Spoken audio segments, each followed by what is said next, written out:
Assalamualaikum warahmatullahi wabarakatuh. Apa kabar anak-anak? Sehat semuanya? Alhamdulillah, luar biasa. Allahu Akbar. Yes. Pada pembelajaran kita kali ini, Ustazah akan menjelaskan tentang teks cerita pendek. Yang akan kita pelajari kali ini adalah tentang definisi dan ciri-ciri cerita pendek. Yang kedua, unsur-unsur pembangun teks cerita pendek. Yang ketiga, simpulan unsur-unsur pembangun teks cerita pendek beserta buktinya. Kemudian yang keempat, struktur dan aspek kebahasaan dari cerita pendek. Yang kelima, penyusunan teks cerita pendek berdasarkan sumber dan aspek kebahasaannya. Nah, sekarang kita akan membahas tentang definisi cerita pendek. Cerita pendek atau biasa kita kenal dengan sebutan cerpen adalah sebuah cerita yang selesai dibaca hanya sekali duduk, lebih kurang 100 kata, dan kisaran bacanya antara setengah sampai 2 jam. Ciri-ciri cerita pendek. 1. Panjang karangan kurang lebih 10 halaman atau 100 kata.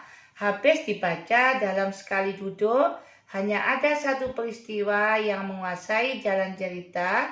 Terdapat konflik tetapi tidak menimbulkan perubahan nasib pelakunya. Perwatakan dan tokoh dilukiskan secara singkat. Kemudian kita akan membahas tentang unsur-unsur pembangun teks cerita pendek. Unsur pembangun itu dibagi menjadi 2, satu unsur intrinsik dan yang kedua adalah unsur ekstrinsik. Unsur intrinsik itu adalah unsur dari dalam pembuatan suatu karya sastra. Dalam hal ini adalah lebih fokus ke cerita pendek. Yang pertama tema, yang kedua amanat, yang ketiga alur, yang keempat sudut pandang atau point of view, yang kelima penokohan, dan yang terakhir adalah latar. Sedangkan unsur ekstrinsiknya kita lihat dari segi kebahasaan siapa yang membuat karangan itu, kemudian nilai-nilai seni, budaya, sosial, serta agama dari pengarang, kemudian latar belakang pengarang. Nah, di sini kita lanjutkan dengan pembahasan strukturnya. Struktur dan aspek kebahasaan cerpen. Struktur cerita pendek terdiri dari 3 aspek. Yang pertama adalah orientasi, yang biasa kita sebut dengan pengenalan. Yang kedua adalah komplikasi, mulai timbul permasalahan. Yang terakhir adalah resolusi atau penyelesaian. Kemudian aspek kebahasaannya. Yang pertama yang perlu kita perhatikan adalah menggunakan kata ganti orang dapat dilihat dari sudut pandang yang digunakan. Kemudian yang kedua menggunakan penanda yang menunjukkan keterangan waktu. 3. Pemilihan kosakata atau penggunaan kata benda khusus. Yang keempat menggunakan urutan deskripsi yang terperinci. Yang terakhir adalah menggunakan gaya bahasa atau majas. Selanjutnya ini adalah penyusunan teks cerita pendek berdasarkan strukturnya.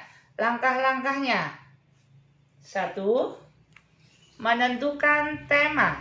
Yang kedua, menentukan pusat pengisahan atau sudut pandang. Yang ketiga, menentukan perwatakan. Yang keempat, latar setting. Yang kelima, menyajikan peristiwa sesuai dengan alur ceritanya. Nah, anak-anakku sekalian, setelah kamu mendengar dan melihat apa yang saya sampaikan dari pembelajaran cerita pendek ini, dari identifikasi cerpen yang sudah saya sampaikan itu, sekarang mari kalian buka, silahkan kalian buka link berikut ini. Silakan dibuka linknya. Nah, baik, alhamdulillah sudah selesai linknya dibuka. Nah, judul dari cerita pendek itu adalah Pohon Keramat. Nah, tugas kalian pada pembelajaran kita kali ini adalah yang pertama, menentukan unsur-unsur intrinsik dari cerpen di atas. Yang kedua, menentukan unsur-unsur ekstrinsik dari cerpen di atas. Baiklah, terima kasih. Pembelajaran kita kali ini saya akhiri sampai di sini. Semangat mengerjakan, selamat mengerjakan, sukses selalu untuk kalian semuanya. MTSN 2 Lumajang kelas 9. Assalamualaikum warahmatullahi wabarakatuh.